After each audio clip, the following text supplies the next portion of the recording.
सामाजिक भान आणि कृतिशीलता यांचा आदर्श घालणारे ॲडव्होकेट प्रताप जाधव यांनी 7 जुलै 2025 रोजी आपला वाढदिवस एका अर्थपूर्ण उपक्रमाने साजरा केला. स्वयं मतिमंद मुलांची शाळा कोल्हापूर येथे विद्यार्थ्यांसोबत खाऊ वाटपाचा कार्यक्रम उत्साही वातावरणात पार पडला. या कार्यक्रमात छत्रपती प्रमिलाराजे शासकीय रुग्णालयाचे जिल्हा शल्यचिकित्सक डॉक्टर प्रमोद भिसे प्रमुख पाहुणे म्हणून उपस्थित होते.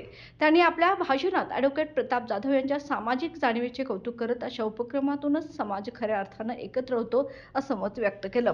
विशेष म्हणजे यावेळी विवेक घाटगे, माजी अध्यक्ष bar council of Maharashtra advocate Goa यांची खास उपस्थिती लाभली. यावेळी कार्यक्रमात ॲडव्होकेट राजेंद्र वायंगणकर, सेक्रेटरी जिल्हा ग्राहक बार असोसिएशन, अजित मोरवाळे, उपाध्यक्ष कौटुंबिक न्यायालय bar association, advocate Sagar Tarsamblekar, advocate Megha Lokhande, advocate Digvijay Jadhav, advocate Ashish Bhumkar हे उपस्थित होते.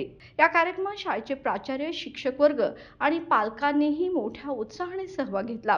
विशेष म्हणजे मुलांसोबत खाऊ वाटण्याचा अनुभव सर्व उपस्थितांसाठी भावनिक व संस्मरणीय ठरला.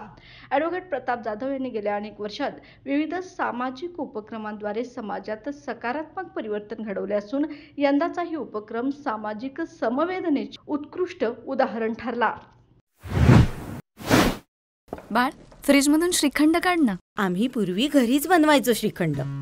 त्याची चवच वेगळी होती. आता काय सगळं रेडीमेड. आजी, हे श्रीखंड खाऊन बघ.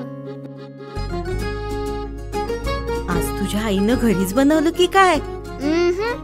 हे आहे गोकुळचं श्रीखंड. अगदी जिभेवर रेंगाळणार. जिभेवरच नाही तर मनावरही रेंगाळणार. गोकुळ श्रीखंड, मनावर रेंगाळणार.